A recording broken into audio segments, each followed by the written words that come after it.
Hi guys. இன்றைக்கி ஒரு முக்கியமான மூமெண்ட் அவங்கள்ட்ட பேசுகிறதுக்காக தான் இந்த வீடியோ. அது என்னென்னு பார்த்தீங்கன்னா, நம்ம கடைக்கு கஸ்டமர் ஒருத்தவங்க ரெகுலராக வருவாங்க. சமீபத்தில் ஒரு 2 மாதமாக நம்ம கடைக்கு வரல. ரொம்ப க்ளோஸ் நம்மளுக்கு. 2 மாதமாக கடைக்கு வரல. ரீசெண்டாக ஒரு 10 நாளைக்கு முன்னாடி 15 நாளைக்கு முன்னாடி வந்திருந்தாங்க.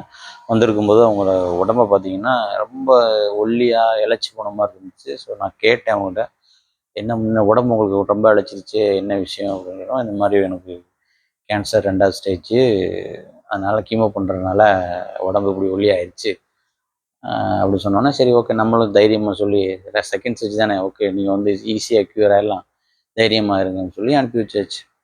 அனுப்பிட்டாங்க, போயிட்டாங்க. போயிட்டு ரீசெண்டாக நேற்று சாயங்காலம் வந்தாங்க சாப்பாடு வாங்குறதுக்கு. சாப்பாடு எங்கே சம்திங் கிளம்பிட்டு இருக்காங்க, கிளம்பிட்டு சாப்பாடு வாங்குறதுக்காக வந்தாங்க.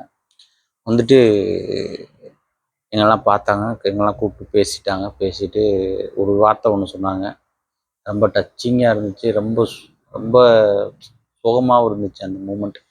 அது என்ன மூமெண்ட்னு பார்த்தீங்கன்னா, கூப்பிட்டு என்கிட்ட சாப்பாடெலாம் வாங்கிட்டு, எனக்கு கம்மிங் 28 வந்து ஆப்ரேஷன் வேறு ஊரில். நான் வந்து ஆப்ரேஷனுக்கு போகிறேன். டாக்டர் சொல்லிட்டாங்க, மேபி பார்க்கலாம் அப்படின்னு சொல்லியிருக்காங்க அப்படின்னு.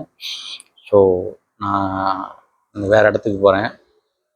நான் போயிட்டு திருப்பி வருவேனா வரமாட்டானான்னு எனக்கு தெரியாது.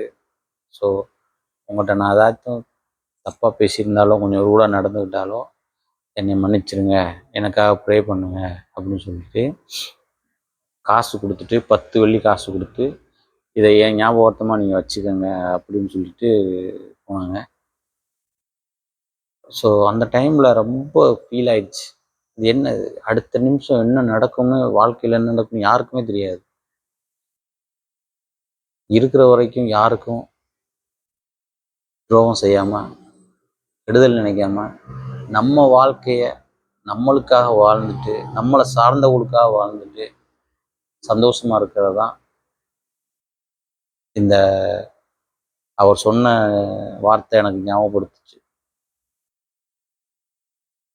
எனக்காகவும் அவருக்காகவும் கண்டிப்பாக நீங்களும் ப்ரே பண்ணுங்கள். அவங்களுக்கு கம்மிங் 28 வந்து ஆப்ரேஷன். அவர் சீக்கிரமாக திரும்பி நம்ம கடையில் வந்து சாப்பாடு வாங்கி எங்களெல்லாம் பார்த்து நல்லபடியாக இருக்கணுங்கிறதுக்காக நீங்களும் கொஞ்சம் ப்ரே பண்ணுங்கள். அதுக்காக தான் இந்த வீடியோ. தேங்க்யூ.